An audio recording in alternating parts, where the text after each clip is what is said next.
Marie, la mère de Dieu, avait selon la tradition un jeune oncle. Était-ce le frère de son père Joachim ou le frère de sa mère Anne ? Du moins sait-on qu'il était d'Arimathie, qu'il se prénommait Joseph et qu'il était un riche notable, membre du Sanhédrin. Joseph d'Arimathie entre dans l'histoire au moment de la passion de notre Seigneur.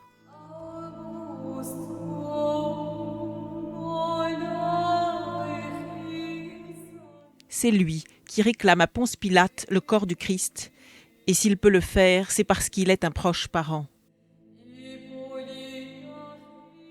Il est présent à la descente de la croix. Il donne son tombeau neuf pour l'ensevelissement du Christ.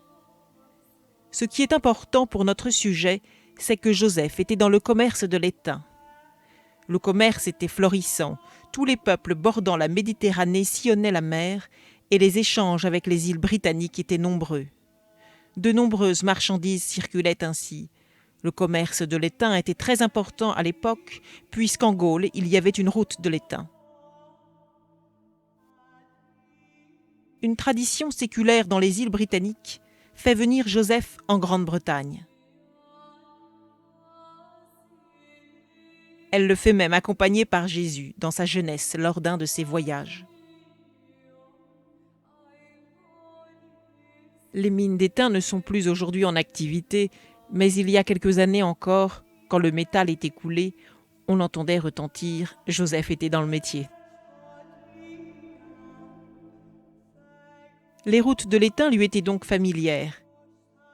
La route maritime était connue depuis l'Antiquité de tous les marins des pays méditerranéens et de ceux des îles britanniques. Le golfe de Gascogne était en effet la Méditerranée des Celtes.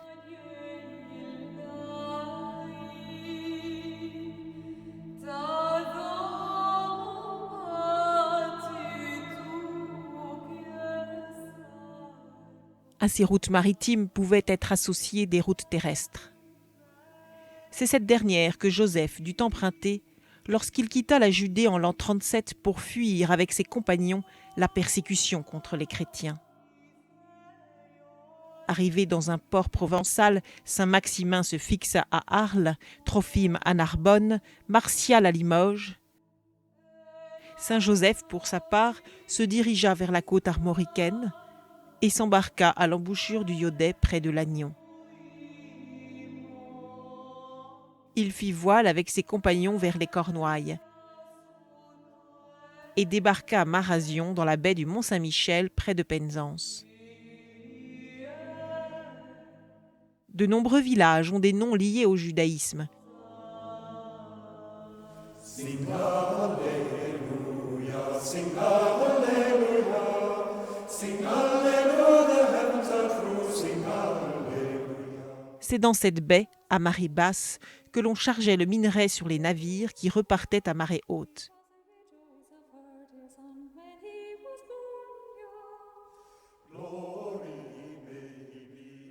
Joseph continua sa route vers l'île d'Avalon, la Glastonbury actuelle, aujourd'hui située dans le Somerset. À l'époque, cette île était entourée de marécages.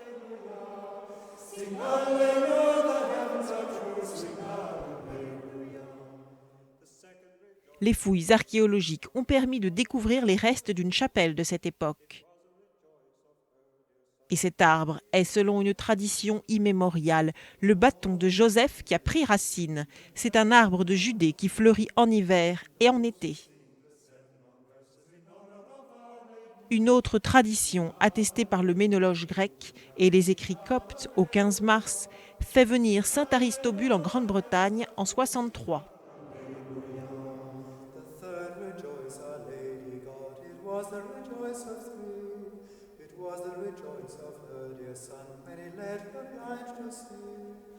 Glory may be and blessed now is she, and those who sing the 7 long verses in honor of Our Lady. Sing Alleluia, sing Alleluia, sing Alleluia, the heavens are true, sing Alleluia. The next rejoice, Our Lady God, it was the rejoice of her, it was the rejoice of her dear Son when he read the Bible for.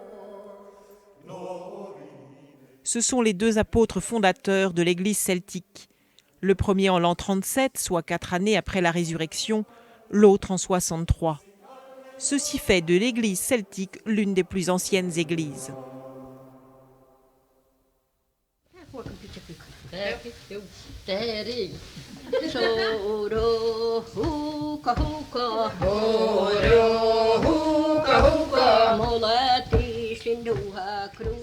L'Église celtique connut un développement semblable à celui de l'Église arménienne. Le temps des fondations apostoliques, suivi d'un temps de gestation de plusieurs siècles qui déboucha sur l'époque des grands fondateurs. Celle du christianisme celtique débuta au 5e siècle et dura jusqu'au 8e siècle. Chaque pays celtique eut ses grands fondateurs. L'Irlande, que l'on surnomma l'île des Saints, eut les siens. Saint Patrick,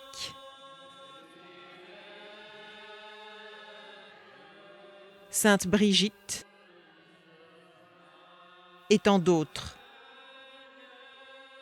Au sujet de Saint Patrick, Saint Tudual écrivait « Nous voudrions demander à Dieu Tout-Puissant de faire de nous un nouveau David, capable, de par Dieu c'est bien certain, de fléchir le cœur de tous ceux de Celtique, de telle sorte qu'ils soient comme s'ils n'eussent été qu'un seul homme, ou encore, sous l'alliance nouvelle et éternelle, qu'ils rendent les Celtes unanimes, de telle sorte encore que le monde entier dise d'eux qu'ils n'étaient qu'un cœur et qu'une âme, ou enfin, comme le retrace notre histoire merveilleuse de Celtique, en parlant des disciples de Saint Patrick, ceux-là étaient très saints. Ils n'avaient qu'un seul maître, le Christ, et un seul chef, Patrick.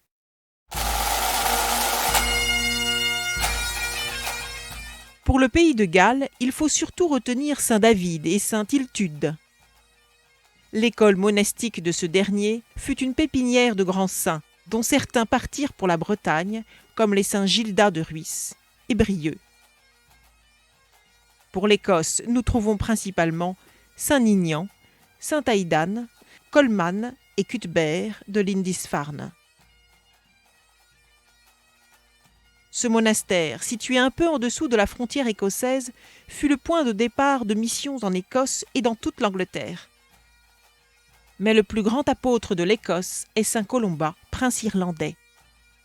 Il quitta le nord de l'Irlande qu'il avait évangélisé pour s'installer dans une toute petite île de l'ouest de l'Écosse, dans les Hébrides intérieures, Iona.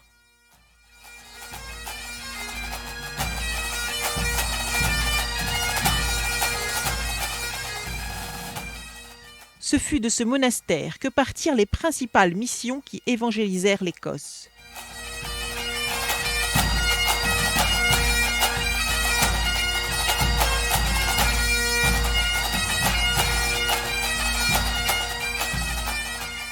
Si petite soit-elle, cette île est un des plus grands noms de monastères de l'histoire de l'Église celtique, et un nom qui est inscrit dans l'histoire de notre Église depuis sa restauration.